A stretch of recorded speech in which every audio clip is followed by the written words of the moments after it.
प्रदर्शन किया गया, क्या कुछ डिमांड रखी है, क्या है? जीटी रोड स्थित सारसोल के पास काशीराम है आवासीय योजना, जो गरीबों के लिए बनाया गया था। ये नाम की योजना है गरीबों के लिए।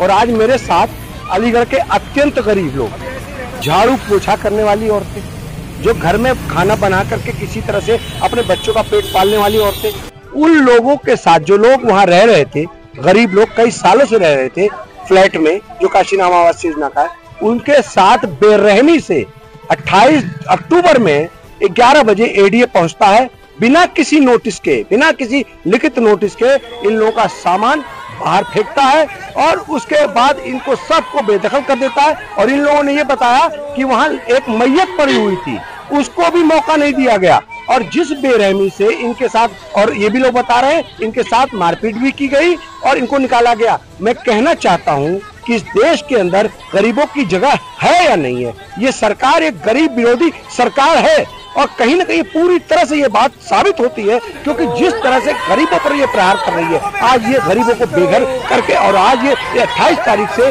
और अभी 31 तारीख हो रही है, ये वही फ्लैट के बाहर सड़क। एडीए का कहना ये है कि ये लोग अवैध रूप से रह रहे थे, फ्लैट जो है इनको आवंटित नहीं किए गए। एडीए देश के कानून से बंधा है कि नहीं बंधा है? नोटिस क्यों नहीं दिया तुमने? ये अपनी बात न्यायपालिका में रखता है। न्यायपालिका इस देश के अंदर है कि नहीं है? न्याय करने के लिए न्यायपालिका होती है कि एडीए होता है? मैं कहना चाहता हूं कि एडीए ने गैर कानूनी तरीके से बिना किसी नोटिस को, इनको लिखित नोटिस दिए हुए इनको घर से बेघर किया है। यही अनुरोध लेकर के हम डीएम साहब के पास, जी, हमने डीएम साहब के सामने यही बात रखी है कि इनके ऊपर रहम किया जाए। और ये लोग अत्यंत गरीब लोग हैं। अगर अमीरों को जब आवासीय योजना में फ्लैट दे रखा गया है तो इन गरीबों को क्यों नहीं? हमने ये कहा है कि वैकल्पिक रास्ता अपनाया जाए। अगर कोई, जब तक फ्लैट ना मिले तब तक आप इनको इसमें रहने दीजिए।